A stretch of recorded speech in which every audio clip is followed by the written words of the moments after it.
לחיים חיים לברכה. חיים חיים לברכה. אמן, חיים חיים לברכה, אמן. רבי שואל. הרבה אור, בבית שלכם, אמן. טוב, אמן, בעזרת השם. טוב, alors on est Parashat Mishpatim. Parashat Mishpatim, dans le Zohar, s'appelle Sabbat de Mishpatim. Vous savez que le Zohar est mechoulak en plusieurs parties. Le Zohar est mechoulak en plusieurs parties, il est séparé en plusieurs parties, avec des noms différents comme Sabbat de Mishpatim, Raya Memna, ce qui veut dire berger fidèle. Sabbat de Mishpatim, ça veut dire un grand-père qui est venu enseigner les Mishpatim à Rabbi Shimon Bar Yochai. Voilà. Bien que le Zohar soit séparé d'après les parashiot, il porte aussi des noms qui sont des sections. Voilà. En plus, ces noms ne sont pas obligatoires pour la suivi du livre lui-même, mais ils sont rentrés dans l'historique du Zohar lui-même. Voilà. Ça va ? D'accord. Voilà. Maintenant, le Zohar Sabbat de Mishpatim nous enseigne des choses qu'on va retrouver dans les écrits du Harizal. Et ce qui est enseigné, c'est en réalité le fait des Gilgulim. Pourquoi ? Parce que les Mishpatim, alors le sujet des Mishpatim, c'est le Mishpatim de Eved Ivri. Voilà, le Eved Ivri, c'est ce serviteur juif qui va revenir, en fait, d'une vie à l'autre. Dans le Makor, dans le Chumash, c'est un serviteur juif qui va travailler pendant 7 ans, et qui après ces 7 ans, c'est-à-dire il travaille 6 ans, la 7e année, il est libéré. Cette situation, ça représente finalement l'âme juive. Forcément, quelqu'un qui va travailler pendant 7 ans, il est enfermé. Mais pourquoi il travaille pendant 7 ans ? Il s'est vendu. Quelqu'un qui avait des dettes s'est vendu à cause de ses dettes et il va travailler maintenant pendant 7 ans. D'accord ? 7 ans, ça veut dire que 6 ans et 1 jour, c'est comparé à 7 ans même pour la naissance d'un enfant. Donc la 7e, Shesh Shanim, 6 années, il va travailler. Ve Beshana Shvid, Yotze Lechovshi. La 7e année, il va être libéré. Et en fait, cette notion de travail et de libération, c'est aussi par rapport à notre âme.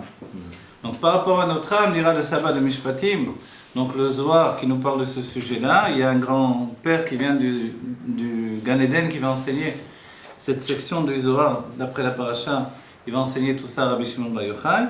Et il enseigne donc la science des Gilgulim. Le Gilgul, c'est lié au terme de Chaim. Gilgul, ça veut dire Leid Galgel, ça veut dire quelque chose, une roue qui tourne. La roue, elle tourne depuis le mazal. Quand on a un mazal qui n'est pas très bon, elle peut s'élever dans un mazal très très bon. Mais la roue, elle tourne aussi par le biais de vies successives. Le mot chaim en hébreu, c'est au pluriel. Parce que, donc le mot vie en hébreu, il est au pluriel, chaim, parce qu'on a plusieurs vies. Et ces vies, elles ont une raison. Quelle est la raison de revenir plusieurs fois dans des vies ? Alors le Zohar nous explique qu'il s'agit d'une raison liée à la perfection de notre âme.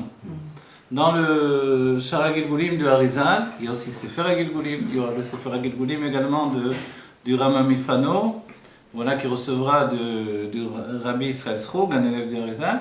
Et dans le Shara Gilgulim, qui est la base même de l'enseignement du Harizal sur ces sujets-là, on voit que c'est très structuré dans l'âme. L'âme, il est écrit d'après le Zohar, dans Sabbat de Mishpatim, Zacha yatir nefesh, Zacha yatir ruach, Zacha yatir neshama, Zacha yatir, etc. Zacha yatir, qu'est-ce que ça veut dire ? Il a plus de mérite, il obtient le nefesh, il a plus de mérite. Zacha, ça a 2 sens en hébreu. Zoché, c'est la shon, il a le mérite, mais c'est aussi la shon zach. Il a purifié plus son âme, il va obtenir le nefesh.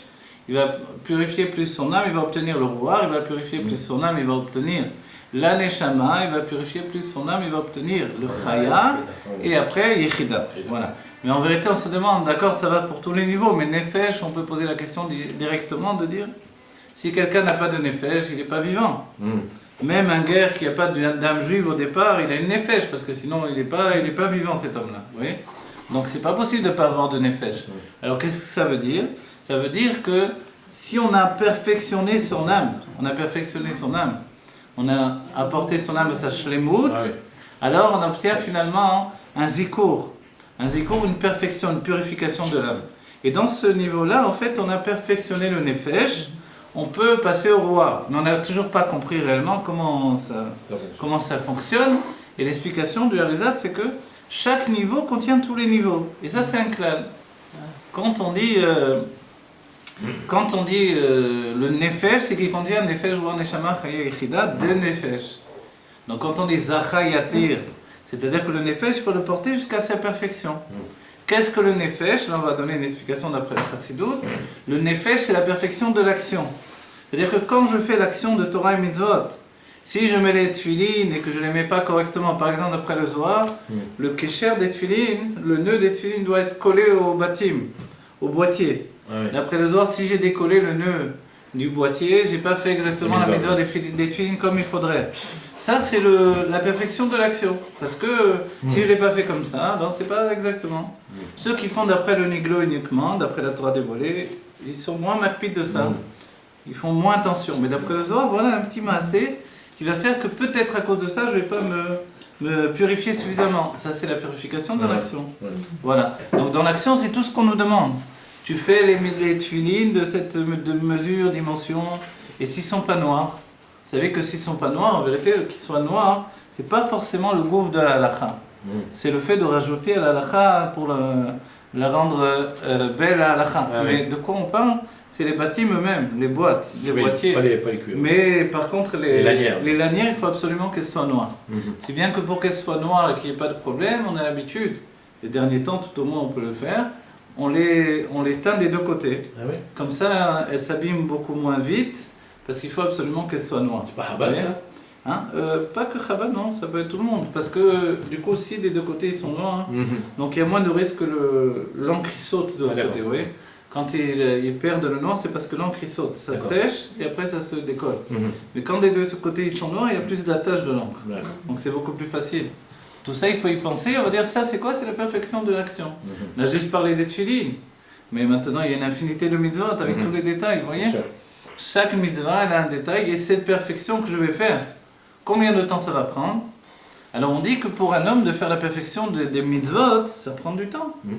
Je vais venir des vies et des vies parce que peut-être dans une vie, je n'ai pas toutes les conditions. Si aujourd'hui je suis venu dans le monde, uniquement aujourd'hui dans ce monde-là, mon âme elle n'est pas parfaite. Pourquoi?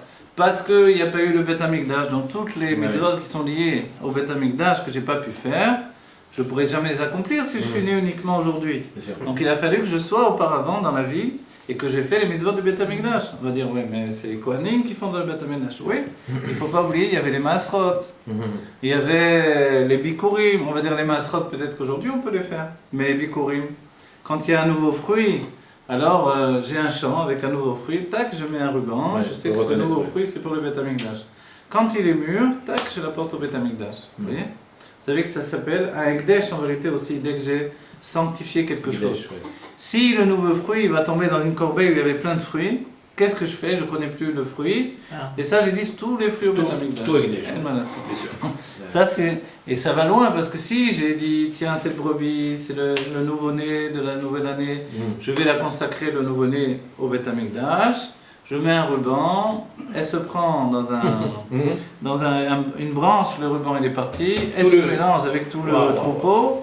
Je ne sais pas, je vais voir les rabbinés, ils me disent, tu sais pas, allez, tout le troupeau au Beth Amikdash. Donc en fait, le Ekdesh, c'est sanctifier. Sanctifier, on le connaît, nous, quand on dit qu'un homme, il dira à sa femme, voilà, dès qu'il a dit cette phrase-là, c'est-à-dire qu'il a sanctifié. Maintenant, c'est Ekdesh, voilà. Et si elle se mélange aux autres femmes, il est obligé de se marier avec toutes les femmes. On ne peut pas racheter. On ne peut pas racheter le Ekdesh? Non, on ne peut pas racheter. On peut racheter que si on l'identifie. Ah, voilà. Mais si on ne l'identifie pas. Vous savez pourquoi il y a un problème? Parce que vous ne pouvez pas dire que cette bête, elle est moins bien que l'autre. C'est très difficile. Au début, vous avez dit qu'elle est plus belle que les autres. Ça. Mais si vous ne la reconnaissez pas, c'est qu'il y en a des autres aussi belles qu'elle. Donc alors, vous devez tout porter. Ouais, c'est ça. Ouais, c'est évident. Voilà, alors l'essentiel, on dirait dans le Chassidut, il faut être très sérieux sans jamais se prendre au sérieux. Si on se prend au sérieux, c'est la catastrophe. Voilà. Alors en vérité, donc, c'est vrai que les niveaux de l'âme, on doit les atteindre. On a parlé que du Maasé, c'est très compliqué le Maasé. On donne l'exemple au Beth Amikdash. Imaginez, vous êtes un Kohen, votre femme à la maison se trouve à la maison, et qu'est-ce qui arrive? Voilà, vous travaillez au Beth Amikdash, un Kohen, vous savez que dans un quart d'heure, vous devez partir au Beth Amikdash. En attendant, votre femme vous sert une boisson chaude, tout va bien, vous avez votre table, une petite table comme ça, à vous, personne ne mange avec vous à table, ni la femme ni les enfants, parce que vous allez travailler au Beth Amikdash. Vous êtes Kodesh Kodashim maintenant. Alors, pas Kodesh Kodashim, mais Kadosh. Et alors maintenant vous allez partir au Beth Amikdash, vous partez tranquillement. Arrivé au Beth Amikdash, on vous envoie un message.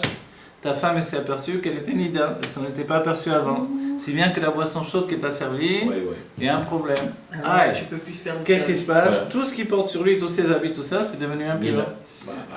Alors maintenant, c'est pas tout ça. Lui, entre-temps, il a fait des shritot, il a travaillé avec des kelim. Catastrophe, les kelim, les trucs, les machins, etc. Des fois, il n'y avait pas de solution, il fallait tout brûler. Vous imaginez? C'était ça, on dit que vous n'avez pas de portable. Les Kohanim, ils étaient sur les nerfs tout le temps, on dit. Et une fois, ils avaient décidé, parce que pour monter sur le Mizbeah, pour être celui qui allait faire le Seder sur le Mizbeah, que ce soit pour s'occuper de jeter les varim sur le Mizbeah, ou d'allumer le feu sur le Mizbeah, ou de faire la nissoir à Yain, et après le nissoir à Maim sur le Mizbeah, donc verser le vin ou l'eau. Alors il y avait toujours des disputes sur les Kohanim, et il y avait une période, ils avaient décidé, donc ils avaient fait une course.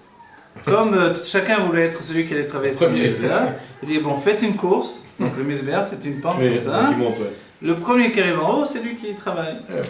Et ils étaient tellement sur le stress qu'il y en a un qui a sorti un couteau qui a poignardé les autres. Voilà, qui a poignardé l'autre. Alors ils ont dit, dès ce moment-là, ils avaient décidé de ne plus faire ça. Évidemment, alors, avec le sang, le truc. Les autres, de quoi ils se sont inquiétés? Pas qu'il ait poignardé. Attention qu'il ne meure pas, s'il meurt, c'est une grande catastrophe, on va devenir impur, etc. Tout matmet, ils sont tellement sur les nerfs de la halachot de Beth Amikdash qu'ils n'ont pas vu tellement qu'il a poignardé ou non, ils se disent vite, attention qu'il ne meure pas. S'il meurt, oh là là, catastrophe, qu'est-ce qu'on va faire maintenant? Voilà, la Toumatmet, c'est le niveau le plus catastrophique. Vous voyez? Quand on a franchi cette barrière-là, a priori, il n'y a plus rien. À part de revenir dans une nouvelle vie. Maintenant, ce que nous enseigne le Zohar et la Kabbalah, c'est qu'il peut arriver qu'un homme a terminé son tikkun en pleine vie. Je suis là, je suis en train de vous parler, tac, j'ai terminé mon tikkun. Alors, pas moi, disons. Quelqu'un a terminé son tikkun, alors il faut qu'il meure pour revenir dans une nouvelle vie. Le Harizal dit qu'il y a un système dans la nuit de changer son âme pour ne pas avoir à revenir le lendemain. C'est-à-dire pour ne pas avoir à revenir le lendemain dans une nouvelle vie, je vais entendre parler. Donc, qu'est-ce qui est possible? Il faut dire un pasouk avec des kavanot, et à ce moment-là, l'âme elle est changée pendant la nuit, le matin il se lève, il est un homme différent. Il a reçu un niveau d'âme supérieur. Par exemple, il devait recevoir, il était au niveau du roi, il avait fait la perfection du roi. Maintenant, pour recevoir Neshama, il faut revenir dans une nouvelle vie. Le Harizal nous dit, avec un pasouk, alors, on sait jamais. On peut l'avoir, le pasouk. Oui, c'est pas difficile à trouver le pasouk, c'est la kavana qui est plus difficile. On sait pas, d'abord on ne sait pas dans quel niveau on est, et de deux, on ne sait pas si c'est la fin du niveau, à quel moment on va finir. Exactement. Alors le Harizal nous parle de personnes qui sont plus sensibles a priori que nous-mêmes et qui ont basé leur avodat Hashem sur d'autres considérations que les nôtres. D'abord, c'était des personnes plus sensibles, c'est vrai, et qui vivaient avec un ressentiment de leur âme beaucoup, on va dire, bien supérieur à notre ressentiment dans notre génération. Et aussi, on se rappelle que d'après le Baal Shem Tov, il y a une autre idée qui est mise en avant. On va la rappeler, mais un moment avant ça, on va rappeler ce que disait Rabbi Saadia Gaon. Vous avez entendu parler de Rabbi Saadia Gaon, il y a le Sidour, le Nussar de Rabbi Saadia Gaon dans le Sidour. Il y a beaucoup de choses qui viennent de Rabbi Saadia Gaon dans notre judaïsme. C'était un Gaon de l'époque des Gaonim. Et ce Rabbi Saadia Gaon, il avait quelque chose de particulier, c'est que malgré que c'était un grand Mekoubal, puisqu'il a écrit un bureau sur le Sefer Yetzirah, il ne croyait pas aux Gilgulim. Pour lui, les Gilgulim, c'était quelque chose qui n'était pas en relation avec le judaïsme. Jusqu'aujourd'hui, il y a des gens qui sont très contre les Gilgulim, parce que dans les peuples des Indes, etc., du Tibet, on parle beaucoup des Gilgulim, etc., on vit beaucoup avec ces choses-là. Donc, certains rabbanim même ont un petit peu comme ça un blocage avec ça. Et Rabbi Saadia Gaon, en fait, on dit qu'il a fallu attendre des vies et des vies pour qu'il fasse le tikkun de ça. Et le Baal Shem Tov va dire « Je suis le Gilgul de Rabbi Saadia Gaon ». Ah oui. Et on dit que quand il a dit cette phrase, c'est un enseignement j'ai entendu, enfin je l'ai vu écrit par le Rav Yitzhak Ginsburg, quand il a dit cette phrase-là, en fait il a fait le tikkun de Rabbi Saadia Gaon. Pourquoi? Parce qu'il a dit « Je suis le Gilgul de Rabbi Saadia Gaon ». C'est-à-dire que du coup il rétablissait la foi de Rabbi Saadia Gaon dans les Gilgulim, vous voyez.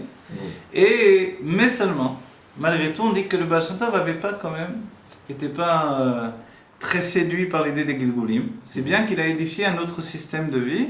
Il a dit que si on vivait intensément l'instant présent, on n'avait pas besoin des Gilgulim.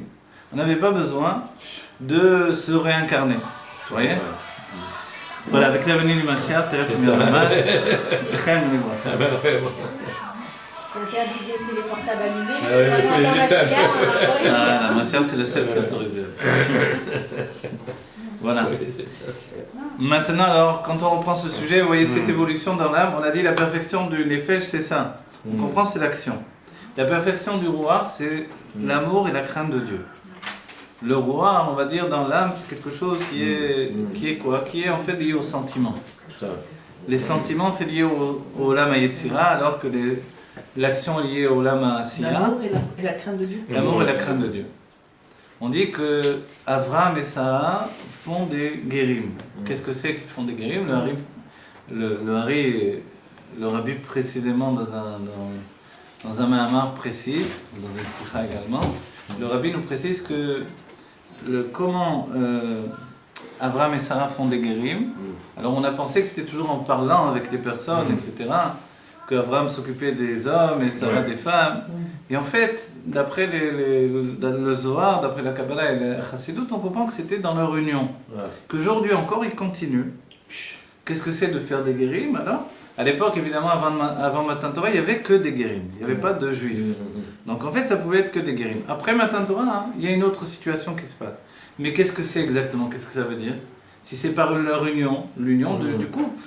En fait, c'est parce que à ce moment-là, Avraham va éveiller dans le cœur d'un homme qui ne sait pas qu'il possède en lui une âme juive, il va éveiller l'amour de Dieu. Tout à coup, cet homme va se prendre d'un amour pour Dieu qui va faire qu'il ne va plus supporter de vivre au milieu des non-juifs qui, eux, ne sont pas forcément liés à l'amour de Dieu.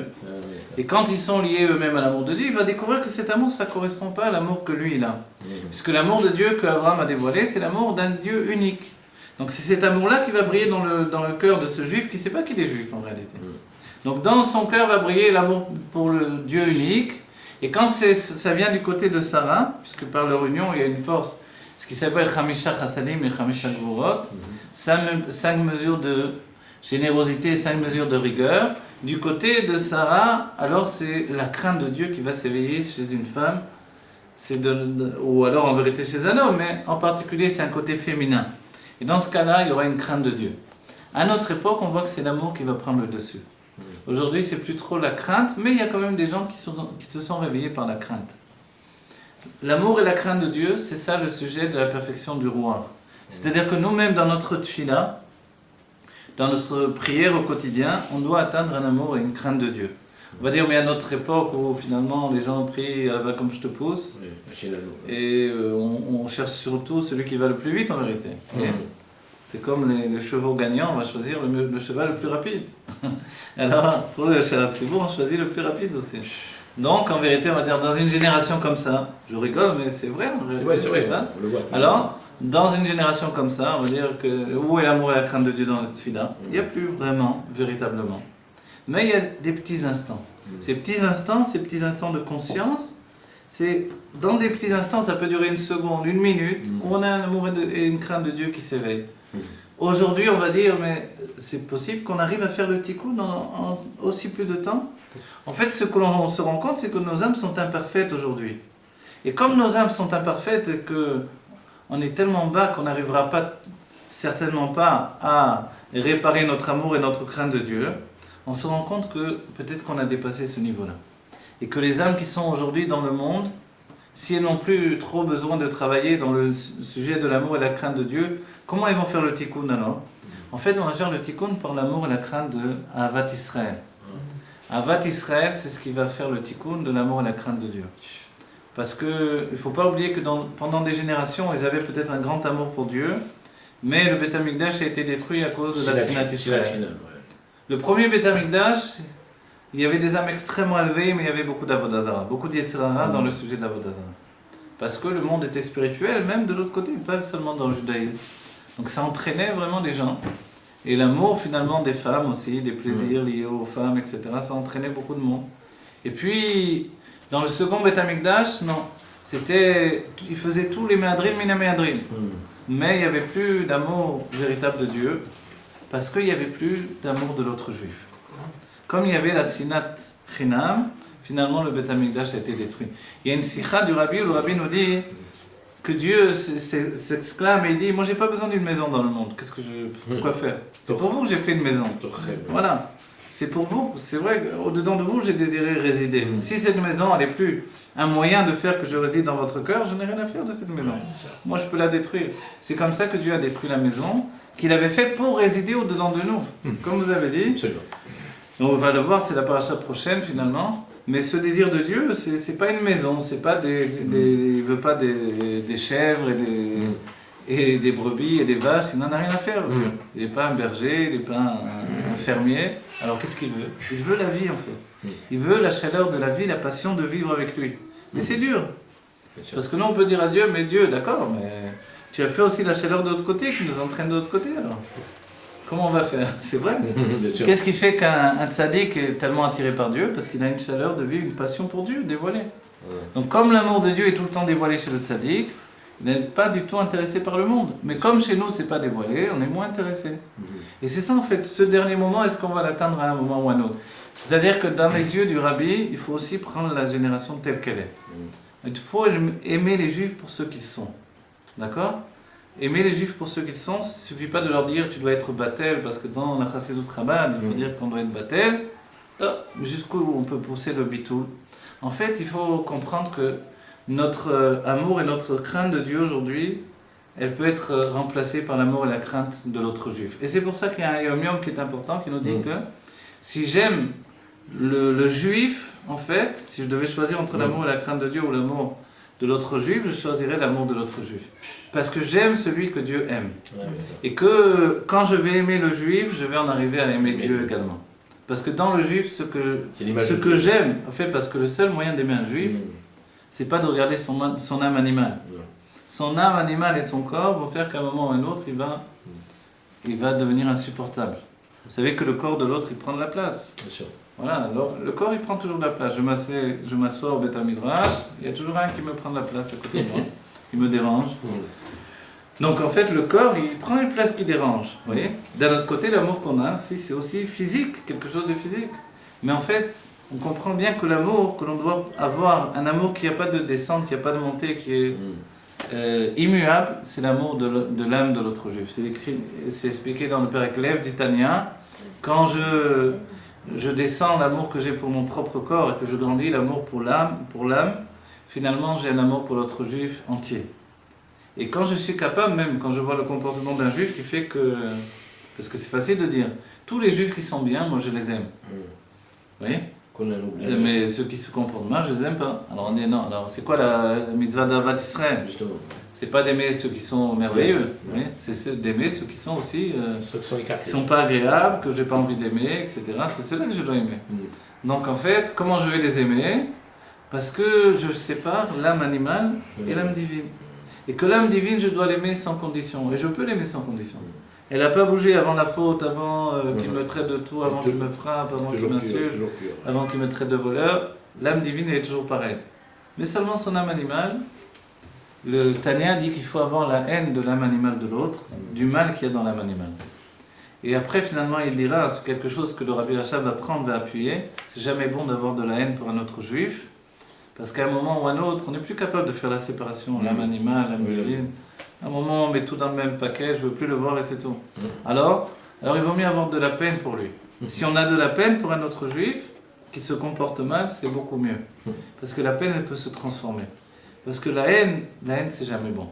La haine, c'est toujours le contraire de l'amour. Donc, ou j'ai de la haine, ou j'ai de l'amour. Mais c'est jamais bon de rester comme ça. On voit que le sujet de perfectionner, d'atteindre le tikkun de notre roua, c'est pas une évidence. C'est-à-dire que si on n'a pas atteint, dans les générations passées, dans vraiment l'amour de Dieu véritable, c'est difficile de l'atteindre aujourd'hui. Mais aujourd'hui, ce qu'on peut faire de plus, c'est d'aimer l'autre juif. Et pour ça aussi, il faut s'attacher à l'action que l'on fait pour l'autre juif. Et on voit dans le Benoni une chose incroyable, c'est que le Benoni, quand il a une mauvaise pensée pour un autre juif, tout de suite il la remplace par une bonne pensée. Quand il voudrait donner un coup de poing à quelqu'un, il va lui serrer la main, oh comment ça va, etc. On va dire j'ai compris, le Benoni c'est un hypocrite. J'ai bien compris. Pour être un Benoni, il faut être hypocrite, sinon tu n'y arrives pas. L'autre a dit, mais moi je suis franc, ce que je pense, je le dis. Voilà. Mais si on dit tout ce que l'on pense, le Baal Shem Tov dira, avec le Hémet, on fait le tour du monde. On arrive dans une ville, on commence à dire la vérité à tout le monde, on nous jette de la ville, on va dans une autre ville, on continue. C'est sûr. Comme ça, on fait le tour du monde. Alors en réalité, on va dire, alors qu'est-ce qu'il faut faire? Il faut être hypocrite. Non, en fait, il faut penser que le mal qui me vient en dedans de moi sur un autre juif, les mauvaises pensées, ça m'appartient pas. C'est du Yetzirah qui vient de l'extérieur, que je ne peux pas contrôler. Ça monte du côté gauche du cœur jusqu'à mon cerveau, et ça vient me séduire. Et mon travail, c'est de le repousser. Et c'est pour ça, quand je veux faire quelque chose de mauvais avec un juif, je le remplace par du bien. Et c'est pas de l'hypocrisie, parce que profondément, moi, j'aime tous les juifs. Vous voyez? Que dans l'âme divine, alors on aime tous les juifs. Et ça, c'est très important de le considérer. C'est pour ça qu'il faut réapprendre à son intellect à aimer le juif. Parce que l'Admorazaken dira une chose importante, que ce soit pour l'amour de Dieu ou pour l'amour de l'autre juif, ça fonctionne dans les deux sens. Quand on dit « Ve'avta et Hashem Elokecha » et tu aimeras l'Éternel ton Dieu, ou « Ve'avta l'eracha kamocha » tu aimeras l'autre juif comme toi-même, l'autre comme toi-même. L'Admorazaken dit « Mais est-ce qu'on peut ordonner à quelqu'un d'aimer ?» Ça paraît difficile, non? Ou j'aime ou j'aime pas. Moi j'ai des têtes que j'aime bien, il y a des têtes je ne peux pas les supporter. Ouais. Les têtes à claque, j'aime pas ça. On va dire. C'est plus fort que nous. Mais s'il se fait, il a qu'à se faire aimer, je vais l'aimer. Ouais. On peut dire comme ça, on va m'ordonner de l'aimer. Qu'est-ce que c'est? C'est truqué, c'est pas naturel. Impossible. Alors l'Admorazaken, il dit comment on peut ordonner d'aimer? Ça ferait bizarre. Alors il dit en fait aimer, c'est-à-dire penser. C'est-à-dire l'idbonen. Penser sur quoi? Penser sur les mérites de chaque juif. Et d'après le Harizal, ça commence par sa femme pour un homme. Pour la femme, ça commence par son mari. L'amour, d'après le Harizal, ça commence dans le couple. Donc en fait, ça commence par là parce que c'est le plus difficile. Des fois, on aime tout le monde, mais à la maison, c'est la guerre du Golfe. Alors, parce que, voilà, c'est la vedette de tout le kikar, mais quand il rentre à la maison, alors là, c'est rien à voir. Pourquoi? Parce que, ben voilà, c'est ça ce que Dieu nous a fait. Dieu nous dit, marie-toi, parce que tu vas apprendre la Havat Israël. Dehors, c'est facile.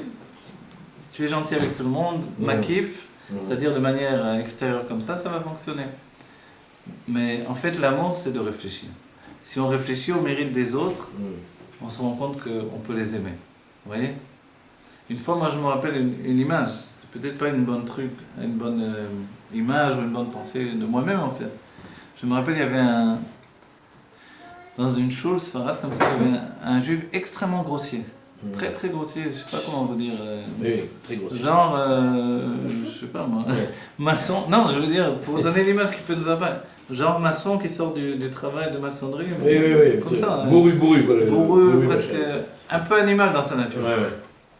Et je me suis demandé en fait, ça m'étonnait qu'il soit là, qu'il étudie, qu'il prie, il paraissait tellement grossier. Et après je me suis dit, est-ce que moi je suis grossier de penser comme ça? Parce que tout le chidouche des Rabat Artonim, c'est justement quelqu'un qui a l'air plus grossier et fait encore plus des Rabat Artonim. Et que Dieu, il aime beaucoup plus les gens qui sont bruts parce que finalement, ils sont plus proches de l'essence de Dieu. Ils sont plus innocents, plus tard, etc. Ils ont plus de proximité avec la simplicité de Dieu. Mais en fait, ça c'est une rééducation de notre esprit parce que comme ça, on le voit, on dit qu'est-ce qu'il fait là celui-là? C'est ça. Mais c'est une fausse pensée en fait qu'on a. Dieu justement, il veut résider dans les juifs les plus simples. Et ça, tout ça, je vous le dis pour dire que tout ce que l'on pense de manière automatique, c'est faux. Et je veux dire un dernier truc dans l'idée de Havat Israël, quelque chose que je raconte souvent, mais qui est un bel exemple. Une fois en Mifsaïm, je faisais Mifsaïm pendant plusieurs minutes. Je me rappelle plus d'une demi-heure, je faisais Mifsaïm à Medrechov à Jérusalem. Et donc j'avais la table de Mifsaïm, à un moment j'allais tous les jours faire Mifsaïm. Et d'un coup, après une demi-heure, je me rends compte qu'il y en avait un juif, on va dire en hébreu, des zarouk, c'est-à-dire complètement par terre comme ça. Il avait les cheveux en iroquois comme ça, des boucles d'oreilles de partout, donc plus d'oreilles, de nez. C'est un juif, bien sûr. Vous allez voir après que c'était un juif. Par terre comme ça, complètement, on aurait dit qu'il fallait appeler le SAMU ou quoi. Et je me suis dit, ça fait plus d'une demi-heure que je suis là, j'ai même pas demandé à ce juif-là de mettre le tefillin. Wow. Et je me suis dit, c'est quelqu'un comme moi que le rabbi il envoie pour faire mes saïd. Je me suis dit, c'est vraiment honteux. J'ai dit pourquoi? Parce que je fonctionne d'après mes yeux, je suis comme tout le monde, voilà. Vous l'avez jugé, voilà. Vous l'avez presque jugé. Voilà, alors en fait, je lui ai demandé de mettre les tulips. Je ne savais même pas s'il m'entendait en vérité. Ouais. Il s'est levé alors qu'il était comme ça. Ouais. Franchement, hein, comme ça, moi, dis-moi. Sumo, ouais. Il s'est levé d'un coup, comme ça, comme un élastique. Franchement, d'un coup, pas. Il est venu, il a mis les tefilines, il a dit Shema Israël comme j'ai jamais dit de ma vie. Franchement, et une fois qu'il a fini, il voulait dire encore, je lui ai fait dire la Hamida, il a dit la Hamida. Après, il a enlevé, il a dit attends, je vais mettre la tzedaka. Alors j'ai dit, il n'avait pas d'argent, j'ai dit tiens, je te donne. Il dit, non. Il a été chercher des amis à lui, il a emprunté la tzedaka, il a mis la tzedaka, il a apporté des amis pour mettre les tefilines, etc. Et je me suis dit, après coup, je me suis dit voilà. Il est sorti de. Si j'avais été d'après mes yeux. Quoi. Alors jamais j'aurais pensé de... Bien sûr. Franchement. Un préjugé. Parce que voilà, un préjugé bête et méchant, bourgeois, je sais pas, qui fait qu'on n'est pas digne de la shfichut que le rabbi nous donne à ce moment-là, vous voyez. Et je vais vous dire un inyan de Ahavat Israël encore, c'est que une journée aussi comme ça, je mettais les tefilines, mais il y avait beaucoup de monde. C'était aussi Medrechor, mais dans la descente, donc ça montait, ça descendait, les gens, je les attrapais comme ça. Et dans l'action, j'en attrape un, tu veux mettre les tefilines? Il me dit, tu m'as mis les tefilines tout à l'heure. Je suis resté mal. Vous l'avez pas reconnu. Bon, il était descendu, il était remonté. Mais non, c'était un autre, c'était pas celui-là. C'est une autre personne. Il m'a dit, tout à l'heure tu m'as mis les tefilines. J'ai été mis le baillet, j'ai eu très honte. Pourquoi? J'ai pensé au rabbi qui recevait des milliers de personnes et qui jamais se trompait. 20 ans après, il continue avec la personne, comment ça va alors vous êtes? Mon Dieu. Et moi, je sais pas combien de 10 minutes, un quart d'heure après. Voilà, après, j'avais oublié la personne. Pourquoi? Parce que je m'étais pas attaché avec ce juif en fait. C'est vrai que l'essentiel c'est de mettre des tefilines, mais j'étais ritsoni parce que j'étais superficiel, sinon je me serais attaché avec ce juif. Et j'aurais vu que vraiment c'est ça la Ahavat Israël. En peu de temps s'attacher à un juif et ne plus jamais l'oublier de ta vie. Mais ça c'est une qualité qu'a le Nassiador. Parce qu'il possède tous les juifs en lui. Et on voit que la perfection de Ahavat Israël c'est pas évident. C'est pour ça que le rabbi nous dit va t'occuper des autres juifs et tu vas commencer à apprendre. Donc le rabbi dit quand on va faire Mufsaïm, c'est pour nous qu'on fait Mufsaïm. Ça nous a l'air pour les autres, parce que je viens l'aider, sinon il ne va jamais mettre des tefilines. Non, c'est pour nous, c'est pour nous. C'est nous, à ce moment-là, on fait tchouva en vérité. Alors, si je vous prends au mot, Oui. on peut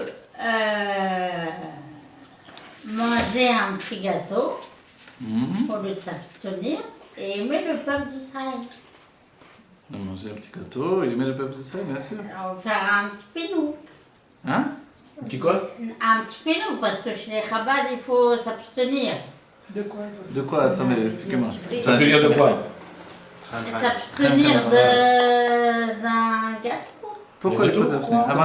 Avant la tefila, le Rabbi Réat, il distribuait des gâteaux. Non, mais Il faut se briser dans sa volonté. Dans Ah! la volonté de la chair. Bon, oui, ne vous inquiétez pas. Aujourd'hui, c'est plus tellement la voda de l'ador. C'est plus le travail de notre génération de se priver, etc. En réalité, il ne faut plus donner de l'importance à la nourriture. Il faut en manger suffisamment pour avoir les forces pour servir Dieu. Et c'est tout. On ne fait plus tellement. On n'est plus la génération où on fait... Ça, vous avez raison. Il y a 50 ans en arrière, vous aviez raison. Les jeunes et les... Voilà, mais les gens sont différents aujourd'hui. Aujourd'hui, si on mange des choses qui nous paraissaient superficielles, dans une autre époque, aujourd'hui on en a besoin. Je vais citer la phrase qui est dans le Hayom Yom. Le Hayom Yom disait du temps de l'Admorazaken, vous vous rappelez la parole de l'Admorazaken, donc il cite le Hayom Yom, la parole de l'époque de l'Admorazaken, un pitgam, un proverbe, c'était Maché Assour Assour, Maché Moutar Miyutar. Ce qui est interdit est interdit, ce qui est permis est superflu. Voilà. Donc on va dire alors qu'est-ce qu'il nous reste? Les chassidim. Ce qui est interdit, interdit, ce qui est permis, superflu. Les chassidim, ça leur a pris du temps à assimiler ça. Ils ont dit attends, qu'est-ce que je mange maintenant? Dans notre génération, regardez ce qu'il y a sur la table, des chips, des bandas, des porikas. On va dire qu'est-ce que c'est? Pour les chassidim et pour les paroles. C'est que du superflu. On se nourrit aujourd'hui avec du superflu. Donc en fait, aujourd'hui, ce qui est superflu, c'est devenu notre quotidien. Donc qu'est-ce qui est permis? Tout le reste était déjà permis, vous comprenez? Donc en fait, on n'est plus la même génération. Tout est vraiment basculé. Et comme on n'a plus besoin de faire tout ce travail-là, on ferait un itkafia différent. Itkafia, c'est la chaîne kef. Il faut avoir du kef. Il faut avoir du kef, sinon on ne peut pas faire de kafia. Alors, Mais la nourriture, c'est le tam aussi, il y a des fois. ouais, voilà. En plus, c'est vrai qu'il y a une chose qui dit, c'est que celui qui dit qu'il n'a pas joui de ce monde-ci, alors il devra rendre des comptes devant Dieu quand son âme monte là-haut. C'est-à-dire quand son âme monte là-haut, même la nuit, on ne peut pas parler toujours de quand on meurt. Quand on parle du Gan Eden, quand on parle de l'étude, après, et dans le Gan Eden, il ne faut pas toujours penser à la fin du nuit. C'est même quand on dort, en vérité. Bien sûr. Donc c'est des choses importantes. Rabbi Zoucham et Anipoli, un jour il a raconté qu'il y avait quelqu'un qui est monté au Gan Eden et on l'a jugé, on lui a dit, vu la journée que tu as fait aujourd'hui, tu ne mérites pas de revenir dans le monde. Et alors il a demandé, il a imploré qu'on le laisse revenir, il va faire beaucoup plus, il va faire de son mieux, alors on lui a donné une nouvelle chance. Alors cet Talmidim, ils attendaient de savoir de qui il s'agissait, il a dit c'est moi. Donc en fait c'était lui-même. Chacun d'entre nous, c'est une optique. Comment on peut voir notre journée? C'est que chaque jour on doit faire de notre mieux. Et les Gilgulim, c'est cette idée-là. Quand Avram Avinu, on lui a proposé qu'est-ce que tu veux pour tes enfants? Le Gehinom ou la galoute? Donc l'enfer ou alors l'exil. Il a dit l'exil. Et l'exil, c'est vrai que ça a commencé en Égypte, mais l'exil, ça veut dire les Gilgulim en réalité. C'est ça l'exil, c'est quand on revient d'une vie à une autre. Le Harizal nous dira une chose incroyable, c'est qu'on peut revenir dans plusieurs niveaux. D'accord? On va terminer les niveaux de là, mais on va expliquer ce que dit le Harizal là-dessus également. Après le roi, on a essayé de donner plusieurs facettes du niveau du roi. Après le roi, il y a la Neshama. Qu'est-ce que c'est la Neshama? Rappelez que la Torah, la Naaseh Venishma. Le Naaseh, c'est évidemment l'action, mais l'action entraîne des sentiments. Donc dans le Naaseh, on trouve les deux niveaux. C'est-à-dire que le roi, il est intermédiaire. Il est à la fois lié à l'action, et il est déjà le commencement de la Neshama. Pourquoi? La Neshama, c'est la chose Nishma. Nishma, ça veut dire de comprendre. Vous voyez? Donc en fait, le niveau de Neshama qui est lié au monde de Bria, c'est lié à la compréhension. Donc en fait, dans ce niveau-là, une fois qu'on a fait la Torah de Dieu, parce qu'il nous l'a demandé dans le Maaseh, les mitzvot, après on doit normalement comprendre toute la Torah. Mais voilà que la plupart du temps, les gens s'arrêtent en plein milieu. Ils ont fait l'action, mais pour ce qui est d'étudier, il n'y a plus personne. Voilà. Et des fois, pour se donner une excuse, dans notre génération, on dit ouais, tu n'as pas de bitoul, tu veux comprendre pour faire la volonté de Dieu. Non, on fait les mitzvot, ce que Dieu nous demande, d'accord. Mais maintenant, on doit comprendre. À notre époque, grâce à la Chassidut Rabbah, on peut comprendre vraiment les choses. Alors qu'à d'autres époques, elles étaient moins intellectuelles, et elles étaient moins au niveau de l'âme, elles étaient moins psychologiques également. Et elles n'utilisaient pas également le langage de la Torah du Harizal. Donc en fait, quand on a ces éléments, on peut vraiment tout comprendre. Et notre travail aujourd'hui, c'est vraiment le tikkun de la Neshama. La Neshama, qu'est-ce que c'est? Vous vous rappelez l'histoire de Neshama? La Neshama, c'est féminin en réalité. Parce que c'est lié sur du travail. Pourquoi c'est féminin également? Parce que c'est lié à la Bina. Et la Bina, c'est la réflexion. Au-dedans de nous, vous vous rappelez, c'est le côté gauche du cerveau qui est féminin, il est chaud et sec. Donc la Neshama, c'est chaud et sec. Le roi, c'est du vent. Mais après, quand on rentre dans la Neshama, c'est chaud et sec. C'est vrai que s'il y a trop de vent, alors ça sèche. Du côté droit, c'est autre chose. C'est le niveau de Chaya, ça va être froid et humide. Mais la Neshama, c'est ça. On doit tout comprendre. Et pour ça, quelle est la qualité du feu, nous dit le Rabbi? Le feu, il sépare tous les éléments. Quand on met quelque chose sur le feu, ça commence à se séparer. Et même si on met une casserole sans rien dedans, on voit qu'il va sortir de la poussière dedans. Pourquoi cette poussière? Parce que là aussi, il y a des éléments qui se sont séparés. Le dernier élément, c'est la poussière. Vous voyez? Ou la cendre qui est le dernier des éléments. Et en fait, donc, la Bina, son travail, c'est de comprendre toute chose. Et pour comprendre toute chose, comme dans la science, on va prendre une particule, on va l'analyser. Donc c'est de prendre les éléments, de les séparer en plusieurs éléments. Vous voyez? Il y a un élément général, je le sépare en plusieurs petits éléments. Voilà. Ça va permettre de le discerner. Pour ça, il faut le disséquer, d'une certaine manière. Il y a disséquer avec un scalpel, ça c'est physique, c'est matériel. Mais disséquer avec la pensée, c'est beaucoup plus raffiné. C'est plus fin qu'avec un laser. C'est de prendre un sujet et d'aller jusqu'au bout. Parce que les sages diront une dracha, c'est de prendre un sujet et de faire maintenant une analyse du sujet. La dracha, c'est de le faire par la parole. Il y a aussi le travail de la pensée. Donc en fait, le Admor Hazaken le réunira sur le sujet de Hitbonenut. Ce qui peut nous donner le tikkun de la Neshama, c'est la Hitbonenut. La Hitbonenut, ce n'est pas l'étude, c'est la réflexion sur l'étude. Il y a étudier et réfléchir sur l'étude. Par exemple, vous étudiez maintenant avec moi ce que vous étudiez. Ensuite, c'est pas encore vraiment ce niveau-là qui va faire avancer la neshama. C'est la réflexion sur l'étude elle-même qui fait avancer la neshama. Et ça, c'est un travail que l'on doit faire nous-mêmes personnellement. Et ça, c'est vraiment comme se projeter. Disons, je vais répéter le cours que j'ai étudié devant des gens. Comment je vais le dire? Je me projette dans ma tête. Et c'est un moyen de faire une Idbonenut. Parce que des fois, je ne sais pas par où commencer la Idbonenut. Alors je dis, mais quand on me dit, tu sais, ce soir, tu parles à la Shoul, c'est à toi qui vas parler. Et par mitzvah, tu vas dire un mot, tu vas dire un Torah. Qu'est-ce que je vais dire? Je me panique, je m'imagine déjà, je me vois dans la scène. Je monte, etc. Je vais dire et je commence à organiser dans ma tête, voilà.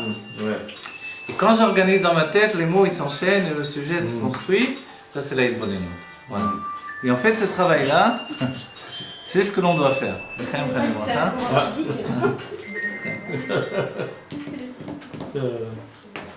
Ça, il faut se mettre en condition. Voilà, il faut se mettre en condition. Moi, je vous dis, c'est juste un petit truc que je vous dis. Voilà. Parce que l'Admorazaken nous dit l'Idbonen, on ne sait pas toujours techniquement comment y arriver. Alors, l'un des moyens techniques, c'est de se projeter dans l'idée qu'on va parler en public. Ça marche toujours. Je peux vous le dire parce que moi, quand des fois je devais parler en public et que. Et quelquefois, on me prévenait la journée, le lendemain. Ce soir, tu vas dire quelque chose. Voilà le sujet. Waouh! Donc il faut se mettre en condition. Des fois on me disait le sujet au dernier moment. Alors tac, c'est allé vite, là nous je la faisais vite, mais il faut la faire. Si on ne la fait pas du tout, on ne va pas y arriver. Donc ce travail de comprendre, c'est une perfection de l'âme également. Aujourd'hui, il se peut qu'on soit venu faire ce travail de comprendre. Pourquoi? Parce que c'est la fin du travail du niveau pnimi de notre âme. Après les deux autres niveaux, c'est des niveaux de makifim.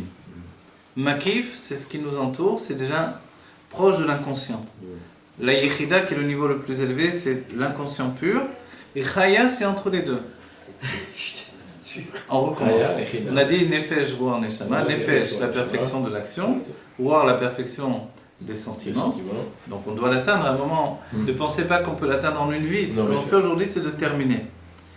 Si on est les mêmes âmes qui étaient du temps du Beth Amikdash, on doit terminer non pas de l'amour pour Dieu, mais l'amour pour les autres juifs. Ce qui va concrétiser chez nous, en fait, l'acceptation d'un amour pour Dieu également. Si je peux accepter l'autre juif qui m'embête plus que Dieu dans la vie, m'embête plus l'autre juif que Dieu. Alors en réalité, si j'ai de la patience pour l'autre juif, je verrai que j'ai de la patience pour Dieu également. Bien sûr. C'est-à-dire lui donner une place à l'autre. Lui donner une place à l'autre juif. Voilà, dans ma vie, lui donner une place dans ma vie, mais dans mon cœur, dans mes sentiments, dans mon esprit, dans ma patience. Tout à fait. Regardez pourquoi les gens vont chez les psychologues tellement aujourd'hui. Parce que plus personne ne veut écouter que personne. Tout le monde écoute la radio, tout le monde écoute les téléphones, iPhone, Internet, tout ce que vous voulez, mais pour écouter quelqu'un, plus personne n'a le temps. À cause de ça, les gens vont chez les psychologues. Parce que lui, il est payé pour écouter. Voilà. Il va écouter parce qu'il est payé pour écouter. Bien sûr. Il ne va pas partir en cours de route. Il est là, oui, d'accord, bien sûr. Pendant 1 heure, il vous écoute. Je peux vous-même vous faire durer des mois, des années. 100 €. Il n'y a pas trop de quand on lui parle, on se raconte et en fait on voit son problème. Bien sûr, bien sûr. Alors on va parler de ça si vous voulez, on va le mettre en avant. L'une des choses que le Rabbi nous dit également, à part la Idbonenut, qui de tous les temps était le moteur essentiel de l'Admorazaken, le Rabbi nous dit, tu veux étudier un sujet, enseigne-le. Ça a l'air fou. C'est-à-dire, je l'enseigne.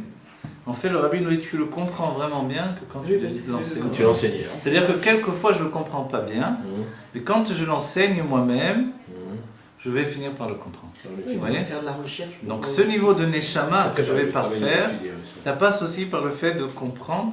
Et pour comprendre véritablement, je vais devoir enseigner le sujet. Vous voyez, ça c'est essentiel en fait. Dans notre génération, pour comprendre, je vais enseigner. Je vais vous dire une chose, l'étude pour soi-même et l'étude pour enseigner, c'est deux études différentes. Voilà. Moi j'ai étudié des années pour moi-même. Quand j'ai commencé à enseigner, c'était fini. Le niveau que j'avais d'études pour moi-même, il avait disparu. J'étais plus capable d'étudier pour moi-même. C'est terminé. Après, c'est très difficile. Pourquoi?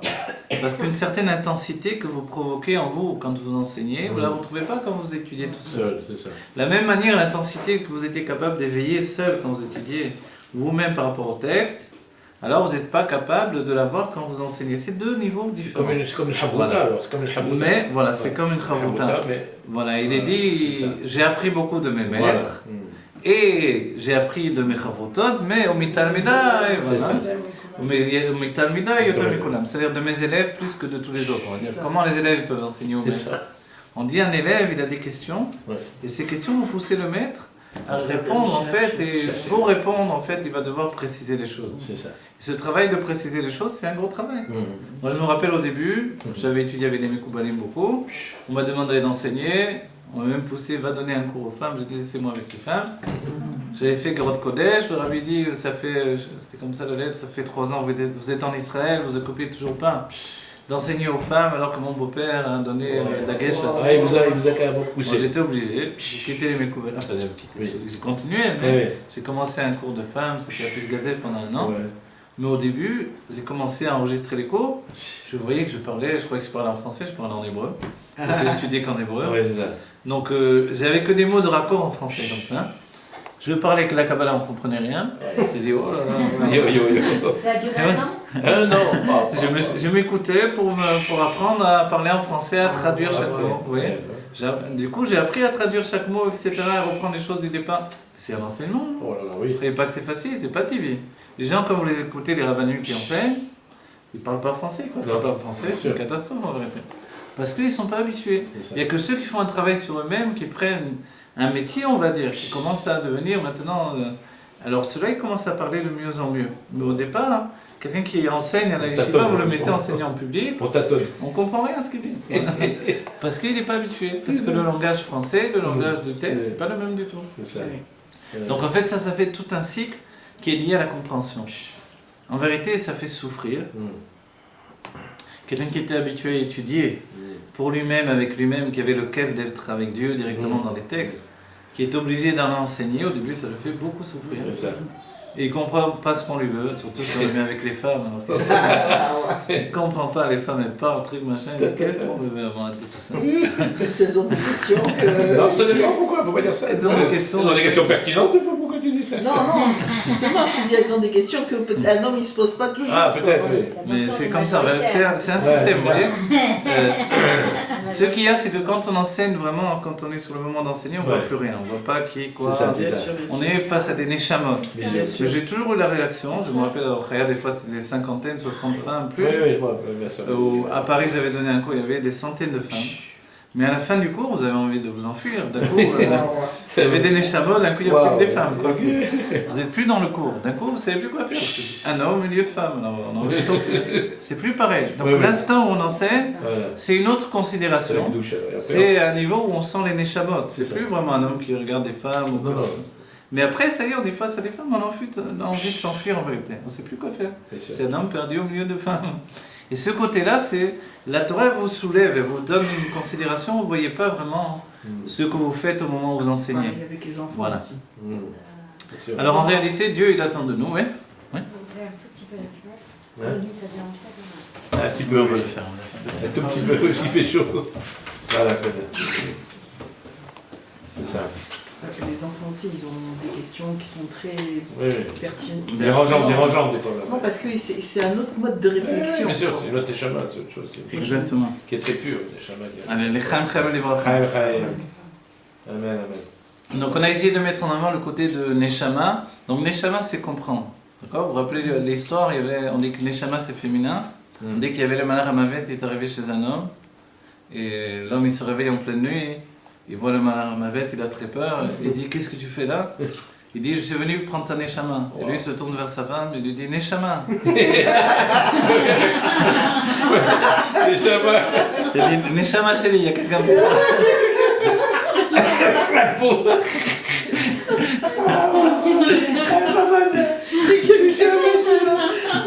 Vous voyez que la Neshama c'est féminin, c'est comme ça.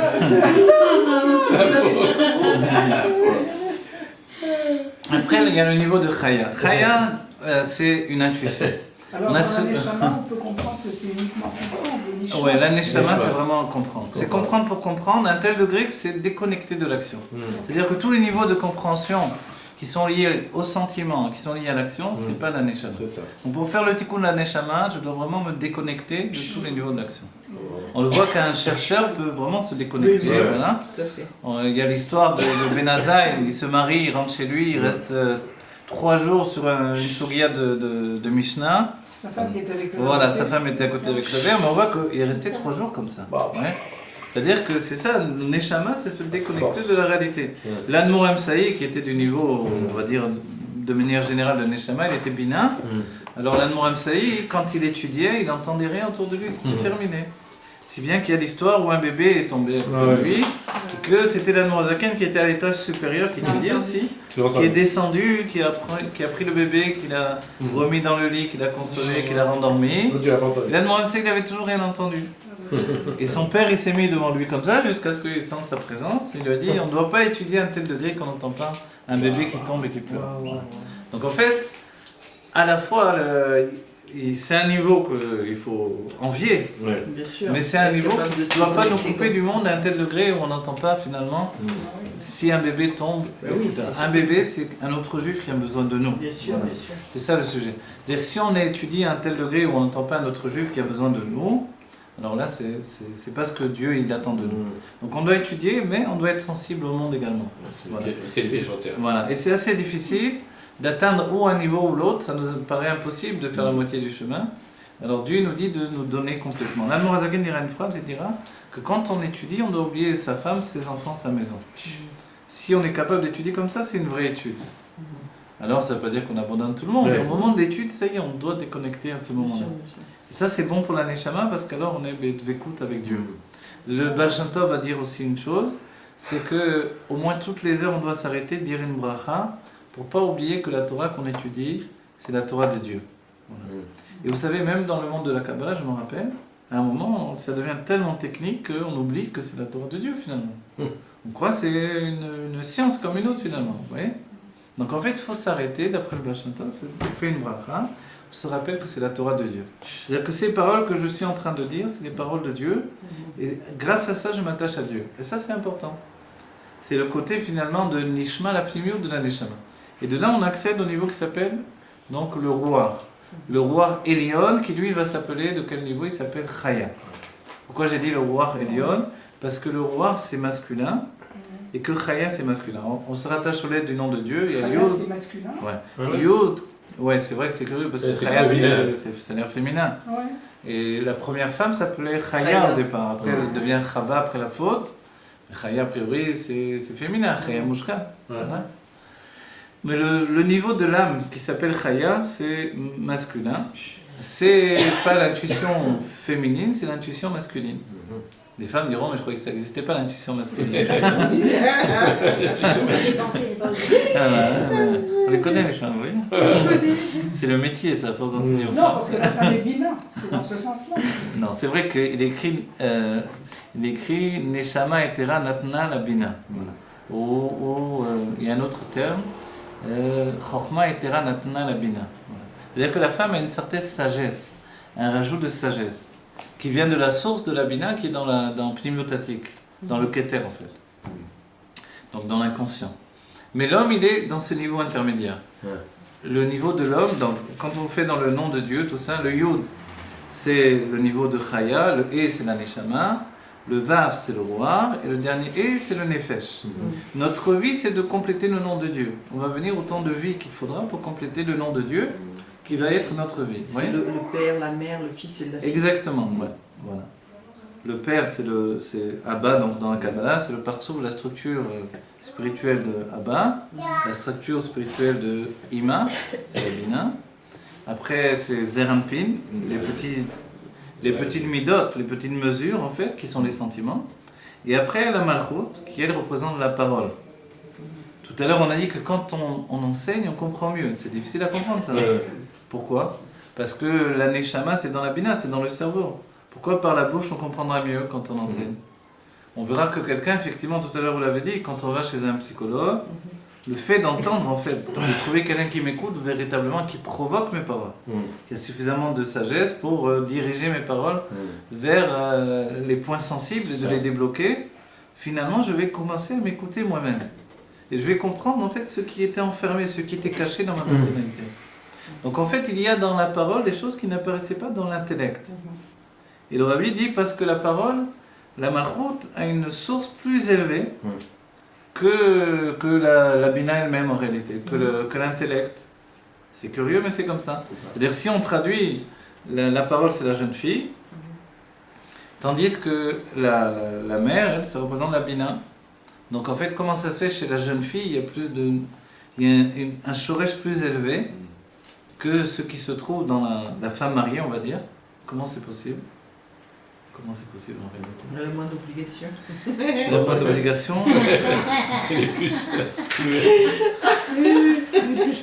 Vous savez... Non, je vais vous rapporter Quelle était la question?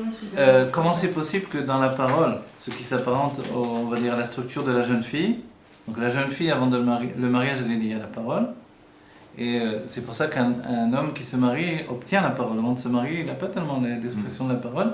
Par le mariage, il obtient la parole parce que la femme lui donne cette nature-là qu'elle possède en elle. Voilà. Et lui, il lui donne ses 6 sentiments, Chesed, Gvura, Tiferet, Netzar, Od, Yesod, donc le Roura, et elle lui donne la parole. La parole est l'action. Et on va dire, elle gagne à recevoir 6 mesures de l'âme, et lui, une seule mesure. Mais la parole, c'est beaucoup en réalité. Parce que c'est l'expression, et que la source de la parole est tellement élevée que ça dépasse l'intellect. Voilà. Et on demande alors, mais si la parole c'est la jeune fille, comment ça se fait qu'elle est plus élevée que la femme mariée dans ce cas-là, qui représente l'intellect? Parce qu'elle prend du mari, la femme mariée, et qu'elle lui donne aussi. Non, mais disons qu'avant le mariage, la jeune fille représente vraiment la parole, vous voyez, toute seule, on va dire de manière indépendante. Voilà. Après, elle va devenir autre chose, elle va s'élever vers l'intellect. D'accord? Et donc alors comment ça se fait, la femme mariée, elle est inférieure au niveau de la jeune fille? En fait, l'une des explications, on le retrouve dans le sujet des Nedarim et des Shvuot. Vous vous rappelez que quand une jeune fille est fiancée, son père et le Khatan, d'accord, et son fiancé en fait, non, peuvent annuler un vœu qu'elle a fait les mafrés. Oui. Peuvent annuler ensemble un vœu qu'elle a fait, pas dans l'instant présent qui vient d'avant, mais qu'elle a fait auparavant. Une fois qu'elle est mariée, c'est plus possible. C'est son mari. Le mari peut l'annuler s'il entend tout de suite. Si elle a fait, elle dit il y a 15 jours j'ai fait un vœu, c'est trop tard. Il ne peut plus l'annuler. Tandis que le père et le mari peuvent annuler un vœu qu'elle a fait il y a longtemps. Vous voyez? Donc il y a une situation de la jeune fille qui n'est pas basée uniquement sur sa propre force, qui est basée sur le fait qu'elle catalyse sur elle 2 personnalités. Elle est encore liée à son père. Et elle est déjà dans son être, promise à son khatan. Et comme ça, en fait, elle focalise 2 niveaux de perfection. Il y a déjà la structure de Abba, le père, et il y a déjà les sentiments qui sont en elle. Et après, finalement, quand elle va se marier, elle va obtenir que les sentiments. Elle va se séparer du Abba, jusqu'à ce qu'elle fasse que son mari obtienne le niveau du père également, de Chokhmah, ça veut dire, oui, de la sagesse qu'il doit atteindre par son élévation avec la femme. Donc c'est un sujet en lui-même. Donc en fait, qu'est-ce que c'est? Donc il y a une force particulière dans la parole. Maintenant, l'homme dans sa source, dans le niveau de Chaya, on dit que dans la Chokhmah n'apparaît pas la parole. Dans la Chokhmah, on dit le Dibour, il est ce qui s'appelle Ne'elam. C'est-à-dire dans la parole, il n'y a pas dans la parole de la Chokhmah, normalement dans tout intellect, il y a une parole. Mais dans ce niveau-là, la parole est totalement enfouie. Caché dans un sens supérieur qui s'appelle la vision. Dans la Chokhmah, il y a la vision qui est tellement forte que la parole n'apparaît pas. Pourquoi on va dire quel est le rapport? Parce qu'on dit qu'il y a l'entendement et la vision. C'est 2 sens. Donc l'ouïe et la vision. Vous voyez? En fait, on entend de loin et on voit de près. Le fait de voir de près, finalement, c'est de voir la nature profonde des choses. Quand je vois une chose, c'est ce que je vois. On dit qu'on voit la maout, la nature des choses. Quand j'entends parler d'une chose, j'entends que la metsiout. Ça s'appelle shmiyat ha-metsiout, c'est-à-dire j'entends l'existence d'une chose.